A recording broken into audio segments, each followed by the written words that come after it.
مەیدانی دارەکەی سلێمانی مێژوویەکی کۆنی لە شارەکەدا هەیە و لە سەرەتای بنیاتنانی سلێمانیەوە کاسبکاران لە شوێنێکی تایبەتدا کاری کڕین و فرۆشتنی داریان کردووە. بەپێی بەرفراوانبوونی شارەکەش تا ئێستا چەند جارێک شوێنی مەیدانی دارەکە گواستراوەتەوە. لە ئێستادا لە دەرەوەی شاری سلێمانی و لە ناوچەیەکی نێوان سلێمانی و شارۆشکەی عەربەت شوێنێکی تایبەت بۆ کاسبکارانی ئەم بوارە دیاری کراوە و نزیکەی 250 کاسبکار ڕۆژانە لەم جێگایەوە سەرقاڵی مامەڵەکردنی کڕین و فرۆشتنی دارن. محمود حسێن کەریم پیاوێکی بەتەمەنی کاسبکاری مەیدانەکەیە. لەبارەی بیرەوەری خۆیەوە باسی لەو مەیدانە کرد و وتی ئەوەی من بیرم بێت کاتی خۆی لە نزیک مزگەوتی گەورە کە ئێستا دارە سوتاوەکەی پێدەڵێن کاری کڕین و فرۆشتنی دار دەکرا. دواتر چووە دەباشان و نزیکەی 20 ساڵ لەوێ ئەو کارەمان کرد.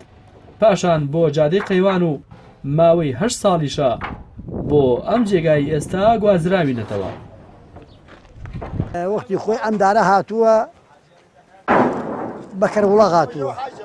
بە کەروڵاغ هاتووە ئەم کەروڵاغە چۆن مەسەد ئەم داری ئاوا مەسەد چوادار و پێدەڵیانە نالێک هێستەیانە دوو لە کەرێک ئەیان هاو لە شوێنەکە وەک مەحەل دارە ناو خڕیانە کرد ئەوە بوو داری سوتایانە هاو یانی دار بەڕوو ئەیان هاو بۆ گومرگە سوتیای سێمانی ئەوە خان بوو لەوێ خڕیانە کرد دارێنا داناو ئەخسە مەزاتەوە ئاهاتن هەستا کەس کۆمەڵێکی ئەکری تۆ کۆمەڵ داری بوو ئەو کۆمەڵ داری بوو کابرا هاو کابرا ئەیکڕی ئەیبرد یا ئەیکی بە خەڵوز یا بۆ گۆشتبژار و کەبابخانەکان بوو بۆ مەتعەمەکان.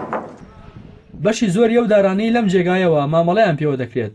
ڕەوانەی دەرەوەی شاری سلێمانی و شارەکانی تری عێراق دەکرێن کە لە بواری جۆراوجۆردا بەکار دەهێنرێن.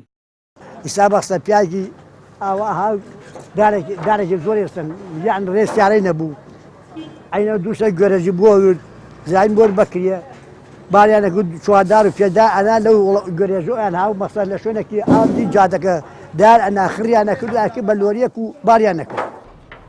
دارەکانی نێو مەیدانی دارەکەی سلێمانی لە ناوخۆی هەرێمی کوردستان و وڵاتانی دەرەوە دەهێنرێن بەتایبەت تورکیا کە خواستی زیاتری لەسرە بەڵام بڕی گومرگەکەی زۆرە و بۆ هەر بارێک نزیکەی 1600 دۆلاریان لێوەردەگرن.